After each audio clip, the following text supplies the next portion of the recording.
पवारांची शिवसेना आणि भाजप सत्तेमध्ये एकत्र असली तरी प्रत्यक्षात दोन्ही पक्षांमधील कार्यकर्त्यांच्या मनातला दुरावा अद्यापही संपलेला नसल्याचा प्रकार नगरमध्ये पाहायला मिळालाय।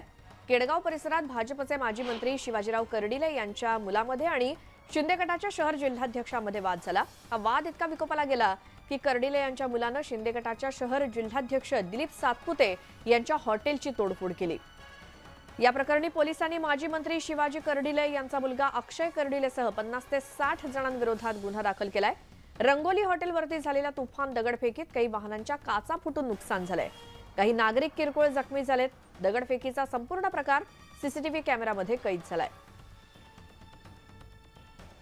अहमदनगरच्या केडगावातला हा प्रकार आमचे प्रतिनिधी साहेबराव कोकणे यांच्याकडून आपण अधिक माहिती घेऊयात। काय कारणातून या हॉटेलवरती दगडफेक झाली आहे साहेबराव?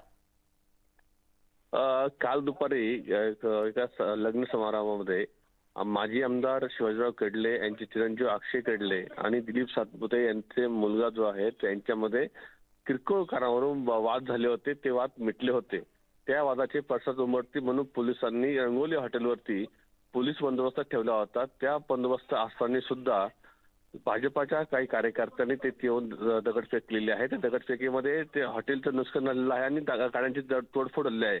याच्यामध्ये काही 2 ते 3 जण किरकोळ जखमी झालेले आहेत। या संदर्भामध्ये कोतवाली पोलीस ठाण्यामध्ये शिवाजीराव कर्डिले यांचे चिरंजीव अक्षय कर्डिले अक्षय कर्डिलेंसह इतर 50 ते 60 जणांच्या विरोधामध्ये गुन्हा दाखल झाला असून या सगळ्या प्रकरणामध्ये आरोपींना अटक करण्याची मागणी होत आहे। परंतु सर्वात महत्त्वाचं म्हणजे ज्या ठिकाणी पोलीस बंदोबस्त असताना सुद्धा अशा प्रकारे काही गुंड येऊन दगडफेक करता म्हणजे पोलीस कायदा आणि सुरक्षेचा प्रश्न जिल्ह्यामध्ये निर्माण झाला की काय हे पाहावं लागेल। कारण दोन्ही पक्ष जे आहे तर त्यांची सत्ता राज्यामध्ये आहे। असं असताना सुद्धा अशा प्रकारच्या गंभीर घटना घडतात। त्यामुळे सर्वसामान्य माणसाचं काय हा प्रश्न निर्माण होतोय।